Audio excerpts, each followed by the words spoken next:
हमारे साथ बातचीत करने के लिए चिकित्सा प्रकोष्ठ कांग्रेस के प्रदेश अध्यक्ष राकेश गुप्ता जी हैं। सर ये बताइए, जब से कांग्रेस की सरकार आई है, चिकित्सा की दृष्टि से किस तरह से देखते हैं आप?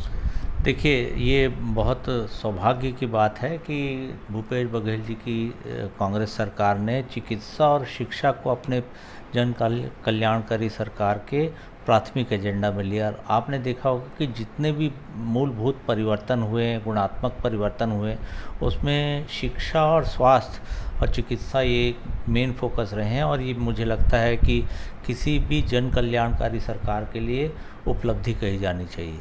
देखिए, जिस तरह से एक विपक्ष होता है, लगातार वो आरोप लगाता है कि प्रदेश में काम नहीं हुए हैं, तो इसको किस तरह से देखते हैं कि जो लगातार ये कहा जाता है कि इंफ्रास्ट्रक्चर कुछ नहीं हुआ, जो पुराने इंफ्रास्ट्रक्चर थे उसी पर काम किया गया, तो इसको आप कितना सही मानते हैं?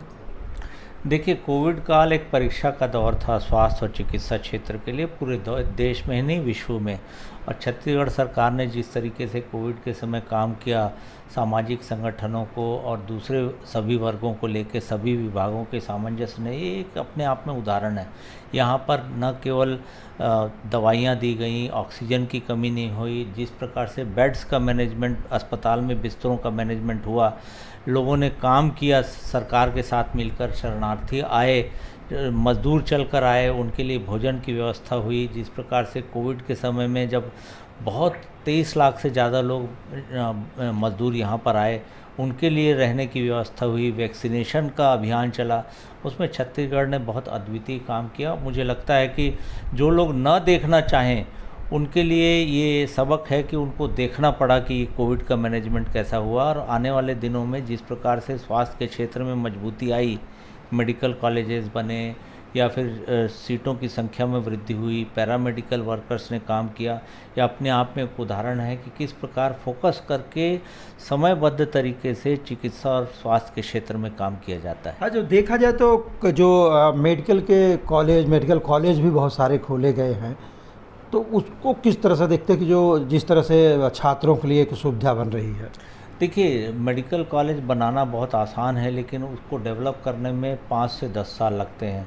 जो हमने अधोसंरचना बना दी है, उसमें चिकित्सा शिक्षकों और पैरामेडिकल के सामंजस्य और सहयोग से बहुत अच्छे मेडिकल कॉलेजों की संभावना है। आपने देखा होगा कि जांजगीर में जो मेडिकल कॉलेज बनना है, उसके लिए 125 एकड़ की व्यवस्था एक साथ की गई है। 2 सुपर स्पेशलिटी अस्पताल, ट्रॉमा सेंटर बिलासपुर और जगदलपुर में बन रहे हैं। मेडिकल कॉलेज में अभी करीब 40 साल बाद इंटीग्रेटेड 700 बिस्तर के G7 बिल्डिंग की शिलान्यास माननीय मुख्यमंत्री जी ने स्वास्थ्य मंत्री जी की, उप मुख्यमंत्री जी की उपस्थिति में किया है। तो जो इच्छा शक्ति और समर्पण और लगन होनी चाहिए थी स्वास्थ्य और चिकित्सा क्षेत्र को डेवलप करने के लिए, छत्तीसगढ़ को एक मेडिकल हब बनाने के लिए, वो सारे काम किए गए हैं और समयबद्ध तरीके से किए गए हैं। आने वाली पीढ़ी को इसका लाभ मिलेगा। एक सवाल मेरा और है कि जेनरिक दवाइयाँ जो हैं, उसको लेकर कई बार सवाल उठते हैं। छत्तीसगढ़ में इसको लेकर बहुत दिक्कत हो रही है, और हॉस्पिटल हो या तमाम मेडिकल फील्ड में अफरा तफरी का माहौल है, भ्रष्टाचार बहुत हो रहे हैं, इसको किस तरह से देखते हैं? देखिए, किसी प्रकार के भ्रष्टाचार की बात बोलना बहुत आसान है, उसको साबित करना या उसको बता पाना कि यहाँ पर भ्रष्टाचार है, ये बहुत मुश्किल बात है। और छत्तीसगढ़ सरकार में इस प्रकार की बात करना बहुत बेईमानी है। जहाँ तक जेनरिक ड्रग्स की बात है, इसके प्रति बहुत ज़्यादा जन चेतना बढ़ी। आपने देखा होगा कि प्रधानमंत्री जी की जो जन औषधि वाली योजना है, उसमें भी दवाइयों की कमी पड़ जाती है। जो जनमानस है, उसका विश्वास बढ़ने से दवाओं की सप्लाई में कभी कभी कमी आती है। लेकिन जो मुख्यमंत्री धनवंतरी योजना यहाँ छत्तीसगढ़ में लागू की गई है, और जिस प्रकार नगर निगम और नगर पालिका क्षेत्रों में ये दुकानें खुली हैं, तो सामान्य वर्ग और निम्न मध्यम वर्ग, गरीब वर्ग जिस प्रकार जेनरिक दवाइयों की खरीदी करता है, और डॉक्टरों के सहयोग से जो जन चेतना आई है, वो अपने आप में उदाहरण है। आने वाले दिनों में जो स्वास्थ्य के क्षेत्र में निम्न मध्यम वर्गीय परिवार का खर्च 2 से 4 हज़ार रुपये का होता था, वो 700, 800, 500 तक सीमित हो गया है। मुझे लगता है कि केंद्र सरकार को जेनरिक दवाइयों के बारे में एक पुख्ता और पारदर्शी नीति की आवश्यकता है ताकि राज्य सरकारें उन जेनरिक दवाइयों को अपनी दुकानों में उपलब्ध करा सकें। हाट बाजार योजना एक बहुत यूनिक योजना है, उसको किस तरह से देखते हैं? देखिए, हाट बाजार योजना के साथ जो दाई दीदी क्लिनिक नगर निगम और नगर पालिका क्षेत्रों में और हाट बाजार योजनाएं हैं, ये ऐसी योजनाएं हैं जो एक बहुत सचेत और समर्पण वाला जनप्रतिनिधि या मुख्यमंत्री समझ सकता है। लोग अपनी छोटी मोटी बीमारी को बहुत अनदेखा करते हैं, प्राथमिक अवस्था में इलाज नहीं कराते, परामर्श नहीं लेते हैं, लेकिन अपनी दैनिक ज़रूरतों के लिए प्रति सप्ताह लगने वाले हाट बाज़ार में ज़रूर जाते हैं।